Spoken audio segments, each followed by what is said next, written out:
Welcome. Welcome to Anglesey and welcome to Anglesey Baptist Church. Welcome if you are visiting Anglesey this weekend. Many visitors, and we trust that you have enjoyed your time in Anglesey and enjoyed the activities that have been happening. Welcome to our regular community. Welcome. It's been a busy weekend for us this weekend. Yesterday, Saturday morning, was our men's breakfast with Ted Whitten Jr. sharing his story. And in a change to our regular gathered format this weekend, we met on Saturday night for a time of prayer and praise and pizza. So as a church, we met on Saturday evening, just explored how good our God is. Jesus, the good shepherd, Jesus, the vine. Wonderful time. If that's something that you would have enjoyed, then do sign up to our regular newsletter through our website, and we can keep you in contact with what's happening with us as a church. Today we want to begin our time together with a psalm. So today we're going to be looking at a little bit about creation care, and I've chosen Psalm 24. Psalm 24 is kind of this triumphal entry kind of psalm, prepares us for the entrance of the King of Glory. Entering into Jerusalem, or the New Jerusalem. God is entering his kingdom as the eternal Lord of hosts. He is the great creator, the invisible sustainer of the universe, and the one to whom all the inhabitants of the earth belong. Psalm 24 is a wonderful psalm. The very first verse makes this incredible statement about the ownership of the world and everything contained within its boundaries. How about this? The earth is the Lord's, and the fullness of it thereof. The world and all those who dwell in it belong to the God of our salvation. The earth is the Lord's, and all it contains. This is David's bold pronouncement. Everything in the world belongs to God. Everything within its boundaries belong to God. Today we're going to be spending a little bit of time reflecting on how we might care for God's creation. So I thought it'd be good for us to start with a reflection and rendition of Psalm 24 by the Psalms Project. Again, a wonderful psalm for us to enjoy. Let's hear now Psalm 24, sung to us by the Psalms Project.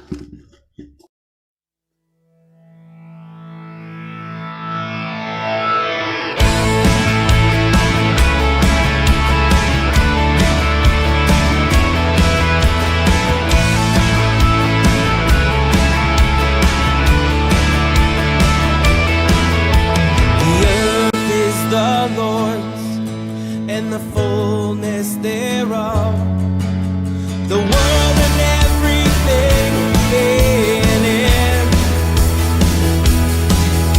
for he's founded it upon the seas and established it upon the floods.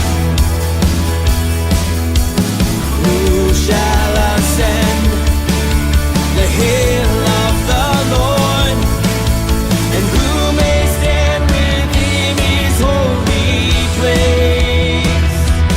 He who has clean hands and a pure heart, who's not lifted up his soul to an idol. He who has clean hands and a pure heart, who's not lifted up his soul to another, who has not sworn with empty words. From the Lord he will receive blessing and righteousness from the God of his salvation. We are the generation of those who seek him, who seek your face, O God of Jacob.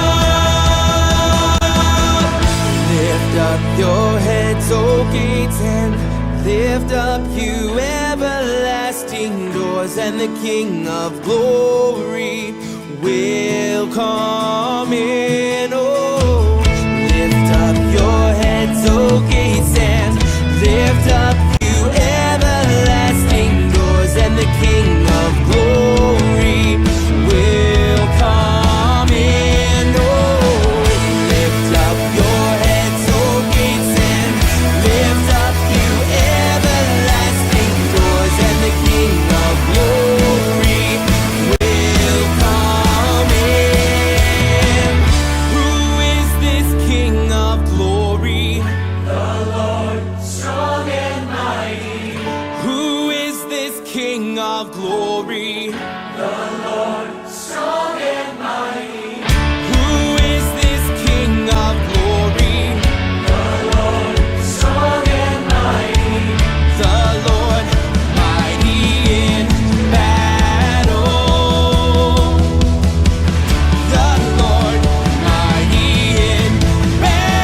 Thank you again to the Psalms Project for your rendition of Psalm 24, for blessing us. Thank you for that.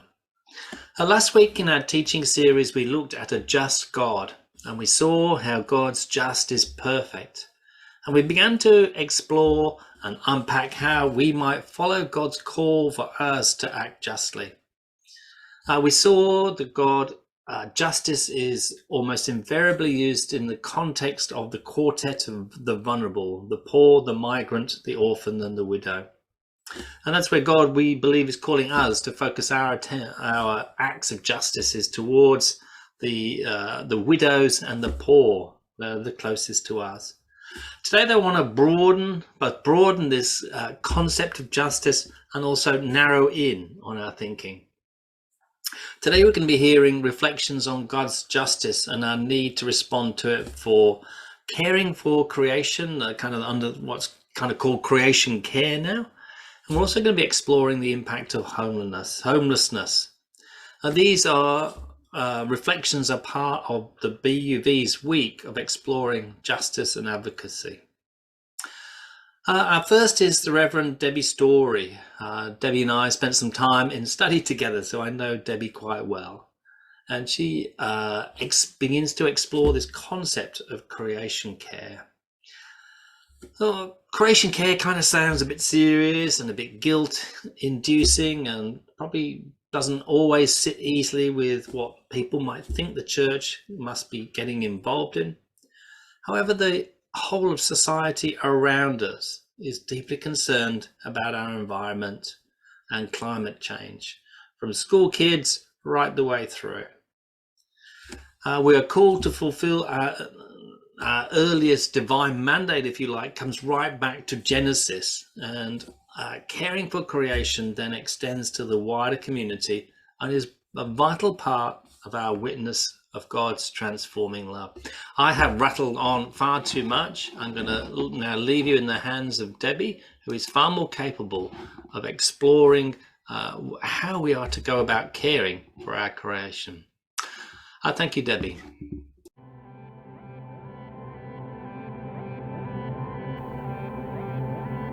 Today we focus on caring for creation. In the beginning, God created the heavens and the earth. God saw everything that God had made, and indeed it was delightful, very good. That was then, this is now. Carbon-clogged skies and plastic-clogged waters, cleared forests, lost habitats, deleted fish stocks, disappearing bees, bushfires, droughts, storms and floods. And all this, it's the tip of the iceberg. Creation is suffering. This suffering, it didn't just happen. It's the consequence of ever-escalating consumption and waste production. It's the consequence of us forgetting who we are, of neglecting the covenant to which God calls us. The prophet Isaiah could have spoken directly to us. The earth dries up and withers. The world languishes and withers. The heavens languish together with the earth. The earth lies polluted under its inhabitants, for we have transgressed laws, violated statutes, broken the everlasting covenant. And so creation groans, crying out to God. We passed the ecological break-even point in the 1970s. Since then, we've used more stuff than the earth can replace, and we've produced more rubbish than it can absorb. We Australians, we're among the worst offenders. The largest houses with the fewest people in them, inordinate appetites for air travel and car ownership, bottled water, disposable throwaway everything. If everyone lived like us, we'd need 4 planets. This is not how God calls us to live. This is not how we love our neighbours as ourselves. In Genesis 1, God creates humans, male and female, in God's image. God blesses and commissions them. Be fruitful, multiply, subdue the earth, have dominion over living things. Sounds harsh, but human dominion is limited. We are accountable to God. Made in God's image, our dominion should reflect God's dominion, God's life-giving love and life-preserving justice. In Genesis 2, God makes humans out of the dust of the earth. God puts them in the garden to till and keep it. Tilling means serving. Keeping means conserving, observing the covenant, caring for what belongs to someone else and is held in trust. Created from the earth, we are to serve and preserve God's earth. How do we do this? First, let's rediscover creation care in the Bible. The earth is the Lord's and everything in it, the world and all who dwell therein. Jesus did not come into the world to condemn the world, but that the world, the cosmos, creation, might be saved through him. Second, let's look at ourselves. How do we care for creation in our everyday lives? There's 3 really easy ways to get started. Toilet paper. Is it produced locally in Victoria from 100% recycled fibre? Eating and drinking. Do we use durable cups and plates, avoiding disposables even when inconvenient? Electricity. Have we changed to green power and efficient lighting? Do we turn down and switch off? Third, let's restore kingdom ethics to discipleship. Let's take action and speak out on behalf of God's suffering earth. We are God's people.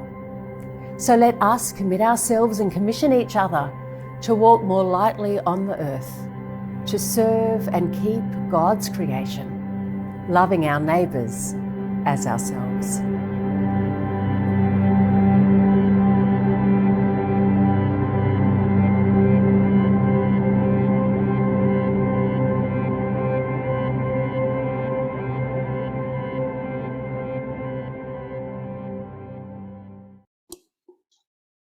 Thank you, Debbie, for your words of encouragement. Debbie has suggested 3 ways, 3 simple ways to actually begin the journey of creation care. Now, they might seem quite simplistic and you might think, well, they're not going to change the world, are they? But I guess I've been encouraged in my own journey, particularly my own health journey, is that if we can make a simple change and build a habit of it, then it will be a permanent change. And if we can all do something small, all do something little, then collectively we will indeed be better together. Debbie suggested 3 simple steps. Again, these are not earth-shattering. Toilet paper. Now, I have to admit, I don't purchase our toilet paper, but maybe we shouldn't take some care about what we do, because as we have seen over the pandemic, it is a precious commodity. We may want to think about how we are buying. Is it produced locally? Is it produced from, recycled fibre? You think of the quantities used, we can each play our small part in making a large difference. Eating and drinking. Do we use durable cups and plates, avoiding plastics and disposables, even when it's inconvenient? Do you take your keeper cup for your coffee? Or do you rely on a takeaway cup? Again, this is a simple change. But again, as we've seen through the pandemic, the enormous amount of disposable cups that were kept. Imagine if you took your own keeper cup and washed it yourself, the amount of saving that there would have been there. Now, Anglesey is a leader in this situation. We were the first, I think, to go with recycled plastic bags, to drop plastic bags many years ago. And there are conversations already happening about trying to address the use of disposable cups from our coffee shops. Electricity. Again, it's a simple change, but of course this may impact your wallet. So changing, caring for creation may cost you. Have you changed to a green power source? That's the first thing. You can change your provider. But I guess perhaps more proactively, how proactive are you at simply reducing your energy consumption? Is all your light fitting and your heating energy efficient? Is your house insulated? Do you continually turn down and put on a jumper? Do you strip off and use the fans? These are simple things that we can do to reduce our carbon footprint. Very simple things, and if you want to go to the BUV website, there is far more to be able to explore. So just Google BUV and justice and advocacy, and you'll see more around this series. Second one is I want to explore is around homelessness. This is kind of pretty dear to our hearts. Only this week I've been speaking with people who one was made homeless in Anglesey and had to move away and is about to be lose their home again. And I dread to think of the outcome for this person. As often the case, female and single and of an older age. Again, second person this week is likely to be evicted before too long. How would you find somewhere? Do you know what you would do? These are big social issues that our whole country is facing, and they sometimes seem too hard or even impossible to solve. Believe me, I've been working in this space. And yet that shouldn't stop us. We might think of the homeless as just being people sleeping rough, but many people are what we might call roofless. They're not on the street, but are couch surfing, staying with friends until the welcome wears out, moving from place to place. They may be simply moving around. They've moved out or they live with family violence because there is nowhere else to move in. They're living in crowded crisis accommodation. Homelessness can happen to anyone, and when it does, it has a huge cost. Health, education, relationships, and employment all suffer without safe and secure housing. I was encouraged to catch up recently with somebody who was homeless that we were supporting, and to see the difference that finding stable accommodation has made in that person's life. Their life has literally turned around. And we're going to hear from Mark Wilkinson Hayes now, who is going to share on this theme of homeless and provide us with some more food for thought. Let's hear from Mark.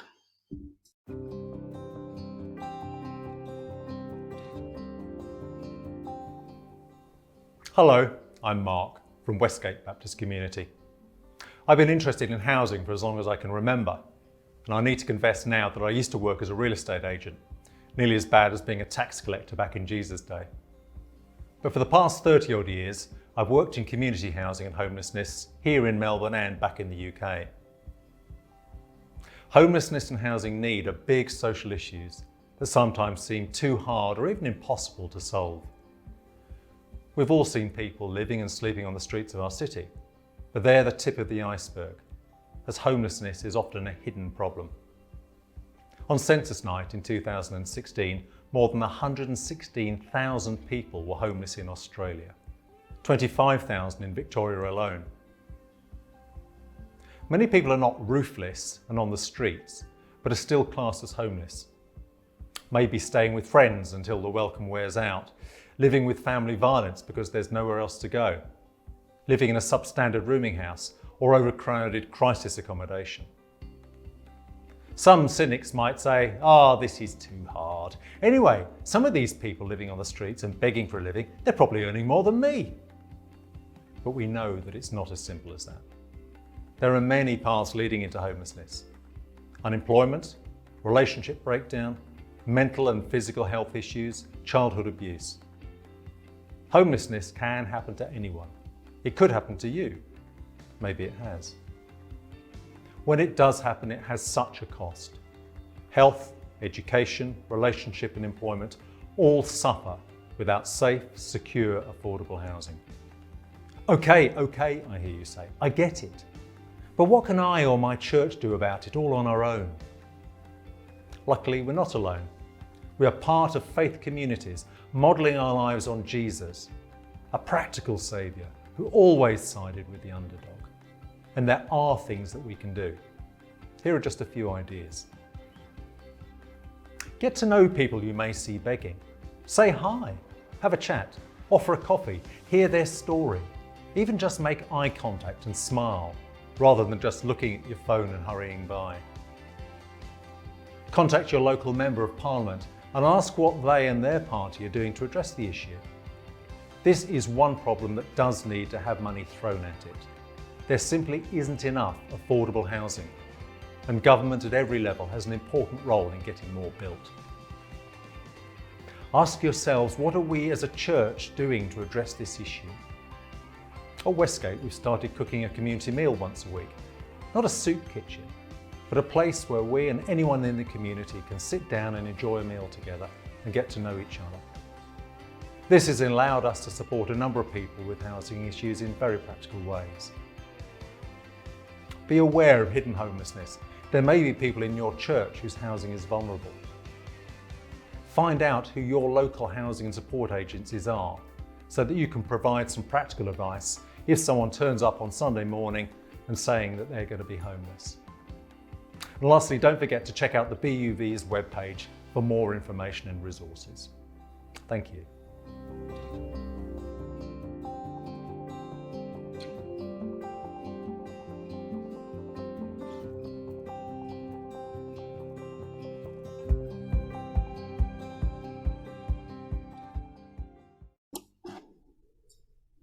Thank you, Mark. And you have some practical applications for us as well. So then homelessness for us might not be quite so in our face. So yes, if you see people that are homeless, say hi, have a chat, offer a coffee, hear their story, make eye contact and smile rather than just hurrying by. Just recently I was asked, somebody had seen somebody who was sleeping rough, and the good news is they were able to come and approach me. And again, just gone and had a conversation. They weren't looking for any additional support, but just a conversation to let them know that somebody cared. You can engage with your local Member of Parliament and ask them what they are doing to address this issue. It's not an easy fix, and it will require money. There simply just isn't enough affordable housing, and government has a very important role to play in getting this housing built. We may ask ourselves as a church, this is from Mark's, what are we doing to address this issue? Well, as I said, we've been working in this space for some time, but it is a complex space and difficult. Land is at a very high premium in Anglesey, and yet we do have dreams of being able to respond to this need for affordable housing. Be aware of people in our own community, our own circle of friendships, if you like, our spheres of influence, who may be vulnerable. The rents rising in Anglesey are placing an enormous pressure on people. Are you equipped if someone were to ask you what would happen? This is the questions I've been talking about this week with somebody. What do I do? If I'm evicted, where do I go? How do I find a new place? I've been in this house for X numbers of years. What do I do? Are you able to offer some practical advice? Some food for thought for us to be acting justly. And as always, we begin with prayer. So I really encourage you, before you engage in these things, in your thinking processes, spend some time with God, asking God for his direction, and in particular for ourselves as a church, as we look to refresh this vision, this dream that God has placed on our hearts. Again, we need to be committing this back to prayer. If you are in the situation where you are in need of support, I encourage you to contact us for prayer and also for any support that we can provide to you. You can email me there, you can message me through Facebook, or you can simply text me or just call in. I'm usually in the shop next to the op shop. This brings our time to a close, but just something for our regulars. So planning is well underway for our church's 30th birthday celebration. It'll be October the 15th. It won't be 5:30, it will be 6:30, not 5:30. We're going to do a dessert evening. And the encouragement is for you to bring your stories. bring how God has blessed you through the ministry of his church here in Anglesey Baptist. Opportunity to bring your best purchases from the op shop if you wish. We can celebrate the ministry of the op shop. You can wear them or just bring them. Bring your favorite story of the op shop. Whatever it is that you have been blessed through the ministry of our church, I encourage you to come and to share. We'll finish our time with a blessing. One of the first blessings given is what we know as the Aaronic blessing. This is what the Lord said to Moses. Tell Aaron and his sons this. This is how you are to bless them. Now may I bless you. So may now the Lord bless you and keep you. May the Lord make his face shine upon you and be gracious to you. May the Lord turn his face towards you and give you peace. In Jesus' name we have prayed. Amen. Take care now and have a wonderful week, and I look forward to hearing from you soon. Bye now.